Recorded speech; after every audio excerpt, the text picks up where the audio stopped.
Larry Fink coming out and speaking so directly and positively about cryptocurrency. What that tells me is that there is a good deal of positivity for cryptocurrency within the government, and also a good deal of readiness and eagerness to adopt cryptocurrency from the world of finance.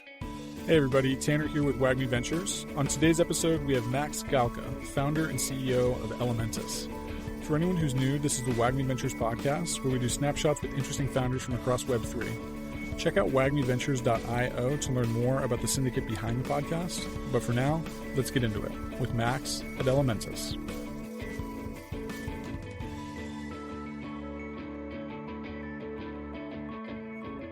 Okay, hey everybody, I'm here today with Max Galka, founder and CEO of Elementus. Max, how's it going today? Yeah, great. Glad to be here. Yeah, thank you so much. I'm excited to chat. I know we've got a ton to talk about, so let's just jump right in. I'm really curious, just your story and a little bit of just kind of introducing yourself to the audience. Like, what brought you to founding and building Elementus? Sure. Well, I come from two different backgrounds, the world of finance as well as the world of data science. So I started my career in finance and worked there for 10 years as a trader at both Deutsche Bank and Credit Suisse. And prior to founding Elementus, I taught data science at the University of Pennsylvania. And really, it's the data science, that's the stuff that I get excited about, the problem solving. And, Elementus is very much at the cross-section of those two domains, the finance, the data science. In a sense, we take the rigor that comes from traditional finance and we bring it to the world of crypto. Love it. So my one question is, I was kind of looking back over sort of the timeline of your experience in finance. I couldn't help but notice you were in finance in a big way during the financial crisis. Yeah. And my one question was really like, what was that like? How did that shape your professional thinking, but also kind of your personal thinking, maybe your priorities? I can imagine that was a tumultuous time to be kind of in traditional finance. Yeah, well, I go even further. I was trading mortgage-backed securities during this, so I was right in the thick of things. Yeah, well, I would say that before that, the time I was trading before the financial crisis, there were sort of rules that the finance world played by that were reliable and that everybody sort of relied on and built upon. And that is just kind of what made the world go round. And everybody just assumed that it would always be like that interest rates would hover between X and Y, and that different people would be incentivized to buy these types of financial products and so on. And then in 2007, it was really kind of started with just one day where things just started breaking. And over the course of the next 2 years, kind of a lot of these different assumptions that everyone looked into just started kind of breaking. So that would include like the short-term interest rates that for a while banks were able to borrow at the same flat rate, like essentially the Fed funds rate. And suddenly, all of a sudden, there was a risk premium built into it. Different kinds of pricing models that made certain assumptions about like how securities should trade just stopped working. And so it was sort of a traumatic period for the finance world. And really, I think a good lesson in recognizing that what is normal now may not be normal in the future. And I think that there's really a lot of lessons in there that apply very well to today. I mean, I think you look at banks, and I think some of what we're seeing there is quite similar, that banks have relied on certain core assumptions. For example, a lot of what banks hold is commercial real estate, which traditionally really is not that risky, right? Unless you get a situation like COVID and like kind of this remote work environment that we're in, where that you have a huge amount of vacancies within commercial real estate. Now, all of a sudden, the way that commercial real estate works, the riskiness, the profile completely changes, which completely changes the way that banks have to operate. So I would say that, trading during that period has really informed a lot of how I look at the world right now. And I do feel like we're in a very similar time of change where different aspects of the world kind of are, in a sense, breaking. Yeah, fascinating. Maybe we can circle back to that later, but I'd love to jump into a little bit about Elementus. So I'm curious, like, how would you describe Elementus in the totality of what's being built? And curious too, like, what was the origin of the concept for Elementus? What problem were you originally trying to solve? Kind of anything around all that. Sure. Well, I mentioned that I come from both backgrounds, the finance, the data science. I started looking at blockchain really just because I was curious and kind of got more and more interested in it. And what I noticed was that, wow, here you had something that was like a market that's completely transparent, where every transaction is written to a ledger. Something like that in the world of traditional finance would just be unthinkable. That I would say that information is the fuel that makes the finance industry work. Yet here with blockchain, all the information was there, but there was really no way of reading it. And In my opinion, that is really being able to make sense of what's in the blockchain. That's really a necessary piece for this technology to gain adoption by traditional companies. Coming from the world of data science, like this is kind of right in my wheelhouse of problems that I like to solve and I know how to solve. And so that's the opportunity that I saw, was to take the rigor of traditional finance and how people look at risk and understand opportunities and information and bring that to blockchain. Love it. Got it. Okay. So, use cases for Elementus products, I think there's a few, right? There's, folks working in risk mitigation might find what you guys have built really helpful and interesting. It seems like there's kind of a use case for some kind of investigations as well. Curious if you could just unpack for us, how are people using what you guys have built? Mm-hmm. Well, so our mission, just to make it very clear, is to make the blockchain more accessible, safer, and valuable for all. That right now, really the only companies using blockchain are predominantly crypto native startups. Obviously, if it's going to get adoption, it has to come from traditional companies like I think everyone's thinking finance for the most part, but I think even just Fortune 500 type companies and the general public as well.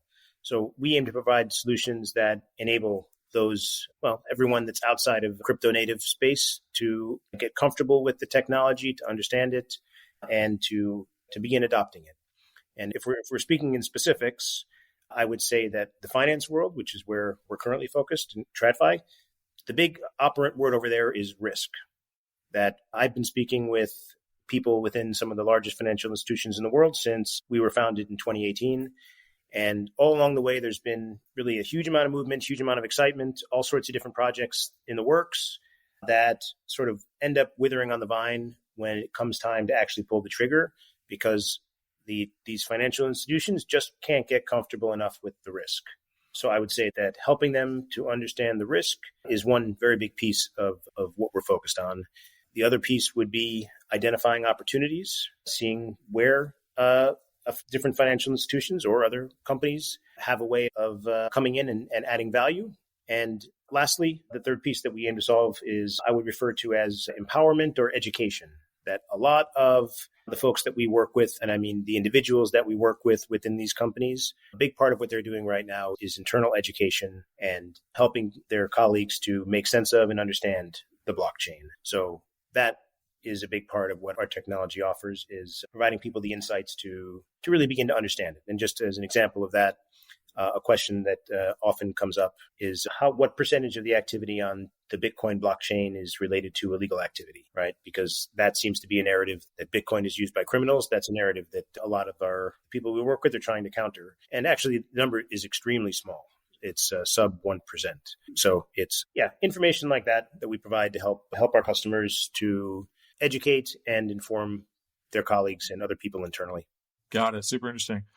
So, I'm curious, you'd mentioned this word comfort a couple times, and just this notion of being more comfortable kind of with using blockchains and kind of participating in crypto writ large. Mm-hmm. I'm curious from your perspective, like what does it take? What is sort of that tipping point, or, some of those moments of leverage or kind of inflection points might be the best point or best way to put it, where you've seen kind of the lights come on and some of these kind of more traditional incumbents say, oh, I get it. This makes a lot of sense to me. I'm comfortable, right, with the idea. I'm curious from your vantage point, like what are those conversations sounding like? Well, I would say that most of those conversations of getting comfortable are about the risk, right? That, in traditional finance, the precision with which they look at risk is extremely precise and it's extremely sensitive. So things like reputational risk, compliance risk. Some of the big investment banks, for instance, have lost tens of millions of dollars for reputational or for compliance violations.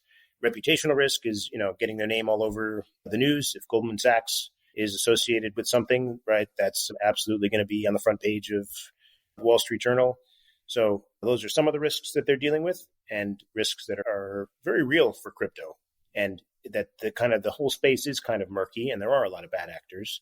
So a big part of what they're focused on is making sure that if they are going to do something in crypto, that they don't have any associations with something that could lead to them having a negative headline on the front page of the Wall Street Journal. And that's one that they are getting more and more comfortable with. Got it. Another one is just some of the risks in crypto are new risks that have never really existed before, that no one's ever had to think about, right? For instance, risks of smart contracts being hacked. So it's these type of risks that we're helping them to get familiar with and comfortable with. Got it. Okay. Super interesting. So I'm curious, how would you compare 2018's market to 2023, really in terms of maybe you could just call it the vibe, but also, competition for what you guys are uniquely doing? And how do you think about differentiation as the crypto market and its various verticals have matured over time while you've been here? You've kind of you've been in the game since 2018, and a lot's changed since then. So I'm curious your perspective on differentiation too. Boy, 2018, that was a different universe. That was the ICO boom. That's what everyone was talking about. Bitcoin, huge run up at the end of 2017, and then a huge collapse into the crypto winter. That was a lot of sort of idealism, Bitcoin, Ethereum maximalism, crypto anarchy, a lot of kind of very utopian type perspectives on crypto. Not a lot of actual consideration by existing traditional reputable companies. So sort of like a very immature state of crypto, at least to my perspective. I would say that over that time, there's been a lot of ups and downs and a lot of changes and trends. But I would say the underlying theme has been a steady march towards maturity.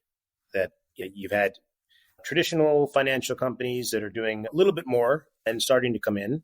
And given that we've been speaking with a lot of these folks, talking about a lot of things that may not be publicly known, right? Internally, there's been a lot of progress as far as buy-in and sophistication of different kinds of ideas. So I would say that that's really been the big trend that I've seen since 2018 has been kind of a shift from this new technology that's very idealistic and maybe a bit naive to one that is more practical and applicable to the world. And that really does have some of the green shoots here of big value and mass adoption. Yeah, and I would say that right now, kind of where we are is, just to talk about some of the current events, I would say you have the SEC who is going after securities law violations. A lot of people think that the SEC is out to get crypto. I think very differently. I think that what they're going after is just simple securities law violations, plain and simple. You can argue with the law and say it's not right, but I haven't seen too many compelling arguments that things that the SEC is going after don't violate securities law. So I think it's actually been a healthy thing for the industry. And at the same time, you have 7 ETF applications that are sitting with the SEC with approval, potentially quite soon, and coming from quite reputable companies. You have BlackRock, ARK, Fidelity. That's extremely significant.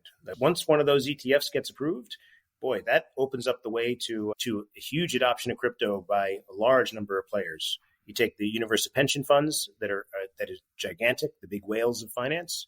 In my opinion, it's a no-brainer for pension funds to buy up those ETFs just because of the value it adds to their portfolio. So I think that's in the works right now, and I see that coming, and that's going to be huge.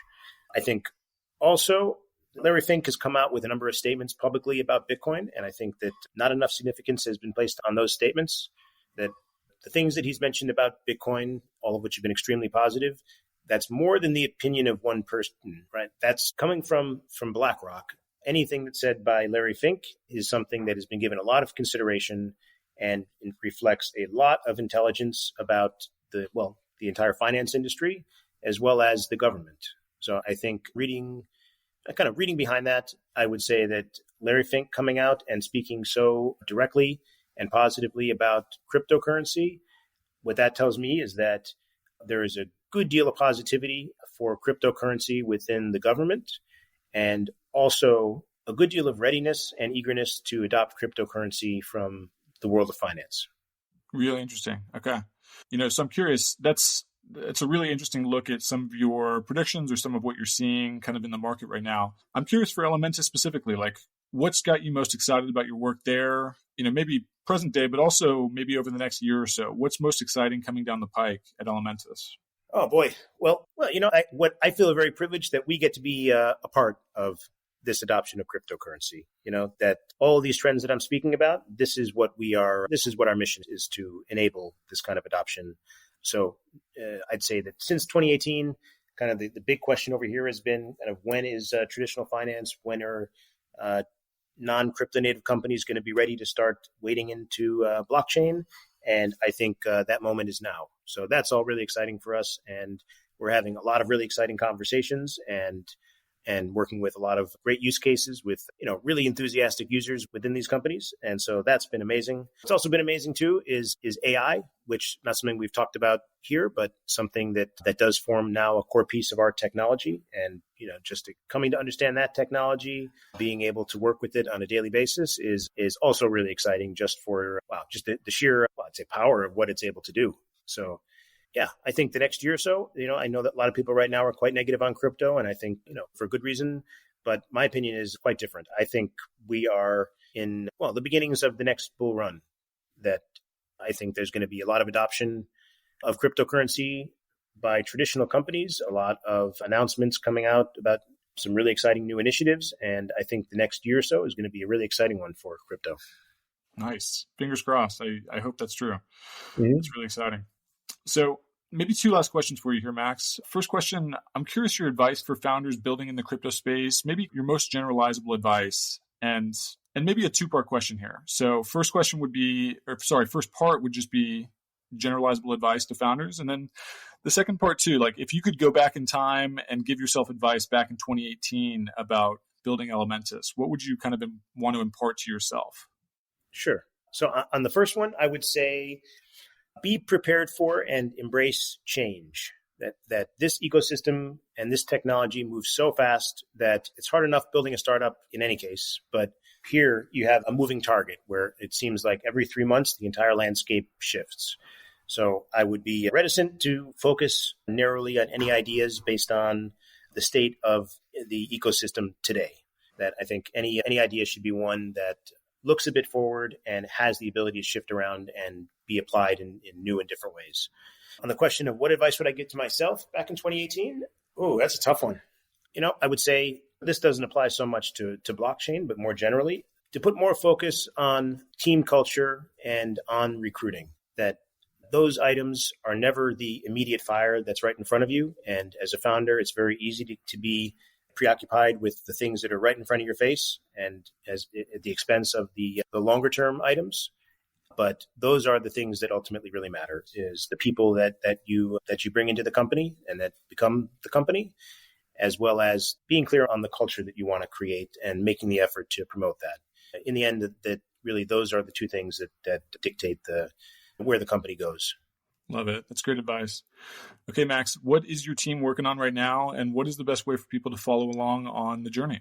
Yeah, great. Well, we are working on our new product, which is called Sonar, which is aimed to be this product to enable adoption of cryptocurrency and to boost productivity to a massive degree for anyone who is working in crypto, and especially in TradFi, and especially in TradFi companies that are not yet doing anything publicly in crypto. And so if for anyone who's listening who that fits the profile for, we'd love to hear from you. We'd love to work with you. And you can reach us at our website. We have a contact form, or you can contact me directly at my email, max@elementus.io.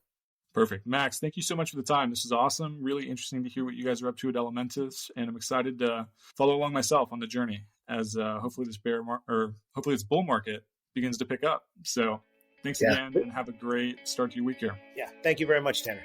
All right. Bye-bye. Take care.